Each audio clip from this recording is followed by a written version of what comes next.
koowaad ahayn Soomaaliya waa ninka labaad duusa koowaad ee ugu sharafta badan waa wiil yar oo wax bartay oo dhisan oo isagoo 20 jira ciidanka Soomaaliya oo dhan mas'uuliyadiisii lagu aaminay badashada watacab fadliga Ilaahay waxaanu helay dawlad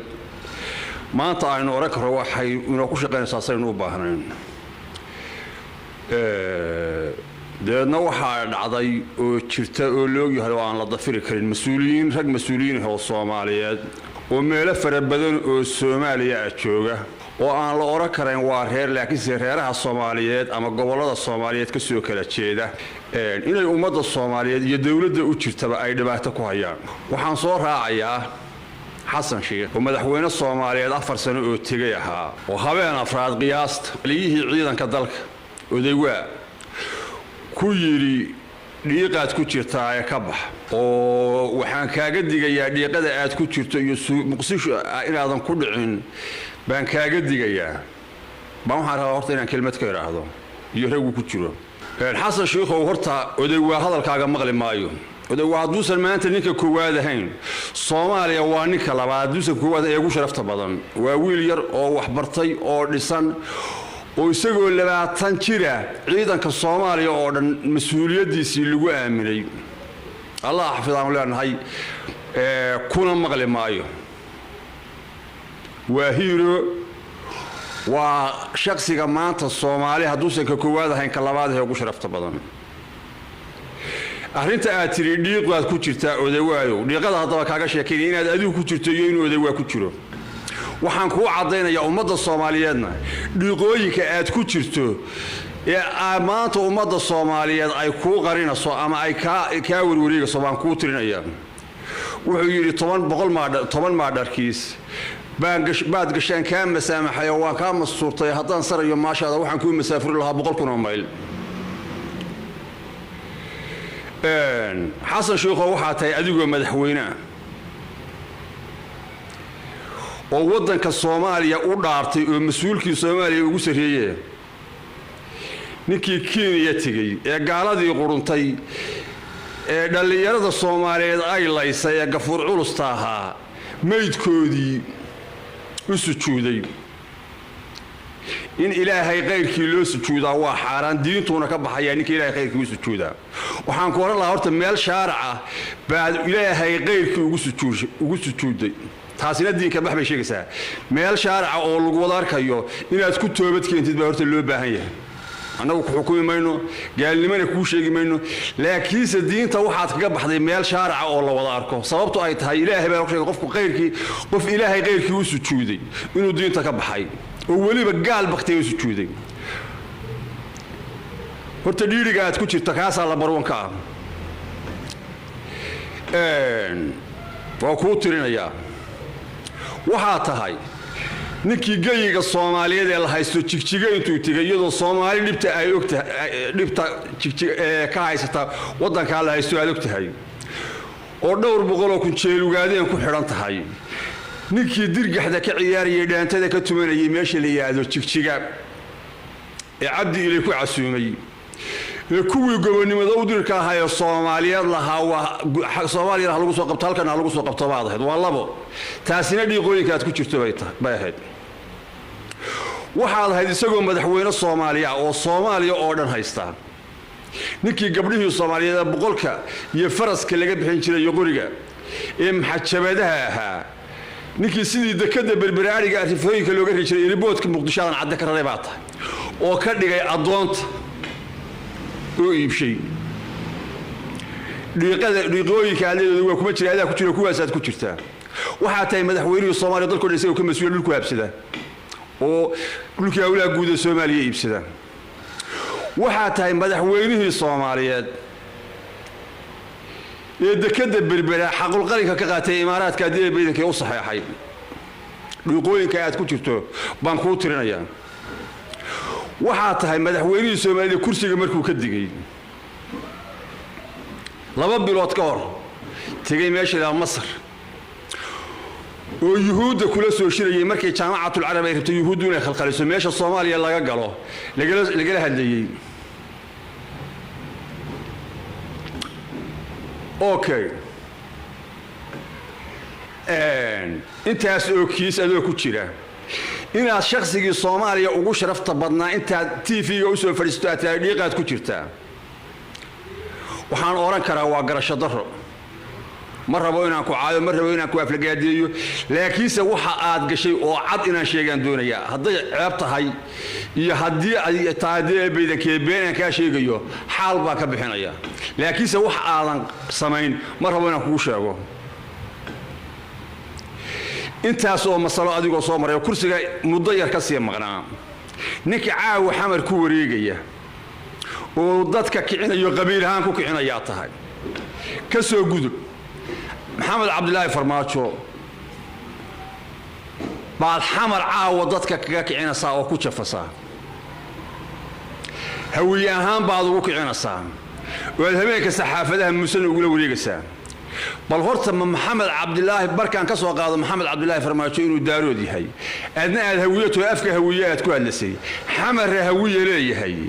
warxamar shalay markii adigoo hawiyaha aad madaxweyne ka tahay aad joogtay miyay ahayd tii madaxtooyada ay ahayd muqbaarad xabashiileed hayo gabri khamriga ku cabi jiray oo lagu meesi jiray miyay ahayd taad maqaankeeda diidanayd miyay ahayd adigoo madaxweyne Soomaaliyeed ninkii afarta maamul goboleed marka bahashi ma aan jirin afarta maamul goboleed imaaraadka intay ku shireen TV-ga laga wareystay ninkii yiri la weydiiyay war ma ka haysaa oo yiri war kama hayo oo hawlaha meesha kaga shirayaan warmiyaadan ahayn adigoo madaxweyne ninkii maqaanka xamar ku dhiiran kari waayay ee ninka la yiraahdo Axmed Islaan iyo ninka la Faroolay ku yaalmaada ka hadli kara miyaadan ahayn ninkii khasab laga dhigay maamul goboleedka Jubbaland iyadoo oo Kenya laga soo abaabulay oo rabo saddexda gobol inuu Axmed Islaan uu goosto ninkii khasabka lagu marsiiyay miyaadan ahayn ninkii loo diiday adigoo hawiyaha oo laandheeraha xamar joogo madaxweynaha in xamar shirka iyo danaha Soomaaliya laga hadlo oo Faroole oo garow jooga oo farku ugu yeeri jiro garow la sameyn jiray miyaadan ahayn farmaajo la dagaalamay maysa wiilashii daaroodee ku karbaashi jiray ee aan ku turi jirin ayaad waxaad qaayibtay jeedalkoodii wuxuu yiri ninkii hadii lagu dili jireen ku dili meen hadii wax lagu sheegi jireen wax lagu sheeg hadii kuwaas ay ku jeedli jireen oo ku ola jireen maqaan xamar kama hadli kartid oo arrin hawiye kama hadli kartid oo adigu go'aan ma lihid waxa maanta jooga mid Soomaaliya oo hawiye ixtiraamaya oo xamar ixtiraamaya oo Soomaali ixtiraamaya oo waxa leeyahay wuxuu kaasi taana jirin oo habeen kasta TV-ga u soo fadhida agabu yiri ku ugaadin awgaa lagu marabo duunacaya jeedalkii wiilashii daarood ee laandheeraha inay ku jiray ee Faroole ku jiray ee Axmed Islaan ku jiray ay kula dhici jireen adigoo madaxweynaha bariiq bahda ka qaadeen baadoonaysa farmaajana waa madaxweyne Soomaaliyeed cida uu u shaqeynayana maanta lambar 1 marka Soomaaliya ay iska reebto waa hawiye iyo xamar intaasaan ku waranayaa waxaan ku waranayaa Xasan Sheekhow waxaad u egtay nin xariista Ilaahay ka qoostay qaabkaad u hadlayso iyo qaabkaad xasarada bishii rabadan u abaabulaysid haddii aad wuxuu rajaa doonaysid xashka inta tagtid gacmaha ku tagtid Ilaahay u toobad keenay meel fagaara ugu toobad keenay meel fagaara bal Ilaahay khayrku ugu sujuuday intaasaan ku leeyahay Sheekh Shariif baan yaharay shalayta madaxweyne laga dhigay maxaakiimtu amarkooda ku aamintay iyo dhalinyaradii Soomaaliyeed mikrofon baa adigoo basaas ragii aad madaxweynaha waxa la daba gashay oo xabashi iyo Mareykan iyo Yuhuud iyo Ingiriis u basaastay markaas Cabdullaahi Yuusuf hiiro ee kana inoo basaasay aynu Cabdullaahi Yuusuf ridno oo kan qaadano kana basaasay ilaa iyo kuuda ilaa iyo baydhabo baa ragii aad adigu madaxweynaha waad basaasnimo la daba socoto mikrofon la daba socoto aad gaalo iyo Mareykan iyo diyaaradaha gaalada wadato aad dhalinyarada Soomaaliya ku basaasay dalkii baa lagu dhiibay Cabdullaahi Yuusuf oo qiimale oo qable oo waqtigiisii dhamaan bay gaalada ku shaqaysan meeyeen inuu iska leexino kan u dhiibano kana mudeeco waa lagu dhiibay 4 sano ka bacdi baa waxa lagu yiri badii Soomaaliya meeday garan ma ayaa tiri maanta ma waxaa rabtaa xamar intaa dagaal ka ridiyo dadka dhalinyarada hawiyenimo ku kicisid inaad hadhow markay xamar dunto leey wadanka sida tan ogolay aad garan maayo sida tirbadii garan maayo ku suurtoomayso adigana si fiiga iyo taariikhda wataa xasan cali khayre waxaa ku doortay waxaa ku magacaabay madaxweynaha maanta jooga waxaan huwa ku dhaaranaya waxaan naftiisa inuu ka kalsooni badan ka jeclaa waa laga aqli badiyay ragii kursiga lagaaga qaaday ee hawiya daarood bale baa ku yiri dawladdaadii la dagaalan iyo madaxweynihii shaqadu ka wada dhaxaysay adigaan xilka ku dhiibana iskama aadan garan dawladdii adigu aad haysatay arrimo gudood iyo mid dabadeed iyo mid ciidan iyo mid abni iyo mid siyaasadeed iyo mid dhaqaale intaba adigu aad ka mas'uulahayd ee farmaajo miskiinka nabadoonka ahaa baad adigii basaasnimo ula dhaqaaqday oo wiilal daarooda oo ninka la yiraahdo Dani iyo Axmed Islaam ay kugu shaqaysteen ku yaan la dagaalanaga kursiga ku saaran kursiga adiga leh dawladdaadii baad basaastay ciidankii Jubbaland rabay in lagu qabto baad la hadashay Mareykan oo aad ku tiraadee beedankeeda leeyahay farmaajo wuxuu kula dagaalamayaa Axmed Islaam qabiil buu kula dagaalamayaa wuu ka qaldan yahay doorashadii adigu saxiixday adigu aad maamulasay baad hadii ay meeshii aad ka sheegiraaday hadii ay la qaban karan iyo hadii la qaban karayba aad si special u sheegiraaday adiga dawladda ka tafaahimi lahaydeen baad media iyada lagu adeegsanay waxa isla soo taagtay doorashada waqtigeeda ku dhacdo oo yaa diiday adiga ka mas'uul laga rabay sida markii lagu isticmaalay ayaa baarlamaankii shalayto ku ansixiyay markay ku arkeen bay isiraahdeen wadanka laga gaadho ma aadan oranin dhalinyaro baa tahay nin baa tahay wax bartay qalad baa samaysay amalkaagi baa lagu karbaashayaa balinta dadku ku ilaawiyo si fiiga laga yeesho meelaha iska joog kiiniyadii aynu sheegnay inta u tagtay baa shafka saartay magaciisii markaasuu fariin ku soo faray wuxuu ku yiri oo xamar mudaharaad ka hiri meeshii aashay ra'iisul wasaaraha ka ahayd baad adigoo ciyaal iyo mooryaan soo shirikaan garaaciyo daljiirka dahson adigoo qaylo iyo shirikaan isa soo taagtay soo gareemays adigana intaasaan ku leeyahay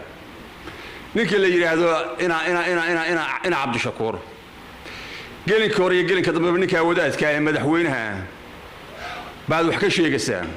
waxaadna kuma hays wax aad ku dhaliishana la garan maayo hadii aad maag iyo gardariyo faduul doonaysid in adeerow ninkii xasan cali khayre iyo saadiq joonkii kabaha ragaaga ku aasaaday ku dilay hadii aad colaad iyo dhibaato wax iska cili doonaysid kuwaasa ka mudan laad iska daanika baan ku leeyahay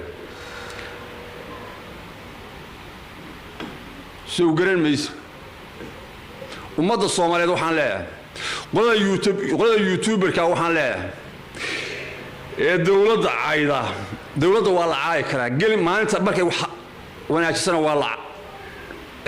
taageeri karaa markay wax caydana wax xumaysana waa la dhaliili karaa waa la toosin karaa laakiin haddii saacad kasta la maago wax suuragal ma aha waxaan arkaa dad YouTuberisa oo aad moodid inay habeen iyo maalin caayda ummadda Soomaaliyeed iyo dawladdeeda ilaahay risiq inta qura uga qoray waxaan ku waana u sheegayaa qofku saddex oday wuxuu soo maraa saameyn bay ku yeeshaan saddex oday qofku hadduu nolol xun iyo inuu dadka adee baydankeeda leeyahay si liidato loogu shaqaysto iyo ducufnimo uu saddex oday ku soo koro ilaa aabihii ilaa awowgii ilaa isaga way ka muuqataa saameeyna way ku yeelataa hadii uu saddex oday uu ku soo nolol wanaagsan ku soo noolaana si kasta wax uga qaldan yihiin wuu qarsadaa xumaantiisa saameyn bay ku yeelataa tusaale waan siinaya dhibaatooyinka Soomaaliya ka dhacaya boqolkiiba 90 ee Imaaraad iyo Kenya maanta waliba ay sameynayaan dad Soomaaliyeed u adeegsanayeen in Cabdirashiid Cali Sharmaarka ka mas'uula wali YouTube-ka ayagoo isagoo dawladda caaya isagoo si hufan wuxuu dhaliilay isagoo qabaayil Soomaaliyeed caaya isagoo maamul gobolka caaya min arkimis maxaa kalifay laba jeer buu ra'iisul wasaare soo maro ku soo koray aabiisa madaxweynaha ra'iisul wasaare soo maray awowga Cali Sharmaarke baa nin caan ah suldaan ahaa saameyn bay ku yeelanaysaa waa ninka ugu shirka badan oo waxa la ku waalay xalana hadii baydankeeda leeyahay shirkaan oo ku qabto ay u shaqeeyaan oo adeegsadaan waa saameynta iyo meesha uu ka soo jeedo waa saameynta ay ku leedahay kuwa YouTuberiska ee habeen kasta caaya waa dhinacooda kale saameynta ay leeyihiin waxa weeye inay saddex awow ay si dayacan u soo koreen maantana ay cayda Soomaaliya ay rabaan inay ku noolaadaan suugaan bay Soomaaliya waagi hore wax ku cabay jirtay sida xadiiska kala ninkii abwaanka wuxuu yiri saddex oday biyo suruq laha kuma safoobaan awowga sagaalaad hadduu meel dayacan seexdo ama uu saboolnimo ku koray xadhigna soo hayo subadii xumaata dib ay kula socotaa si cigaabiya kama dhex tago soofka weyla luxakiir la wala gartaa looyadii siman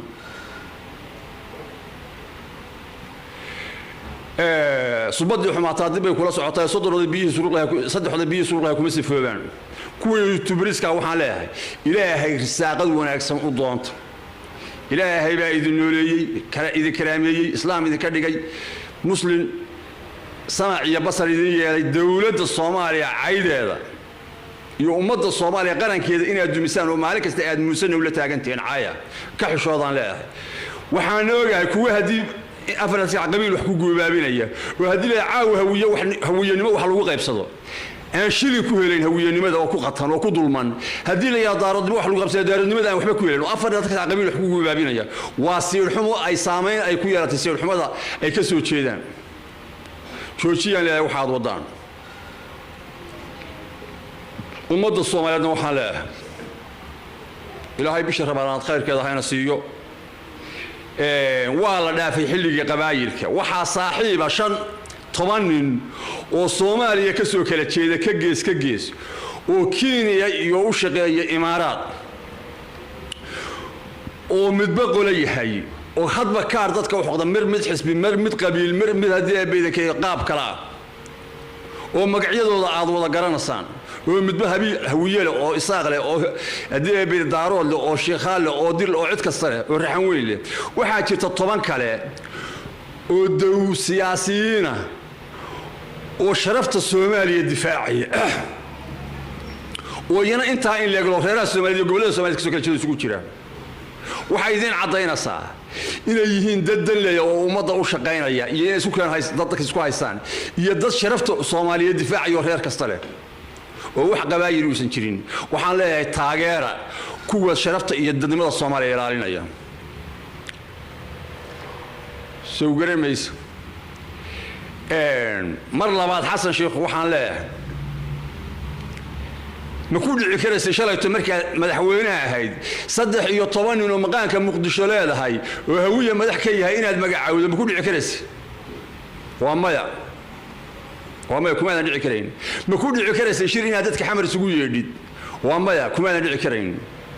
kuma ogolaan Axmed Islaan iyo ninka la faroole walaal midna kuugu ogolaan farmaajo la dagaalamay maysid hawiye sharaftiisana dooni maysid wiilashii la daarooda siyaasiyiinta ay ku jeeldi jiray markaad madaxweynaha ahayd ee aad raaciyada u ahayd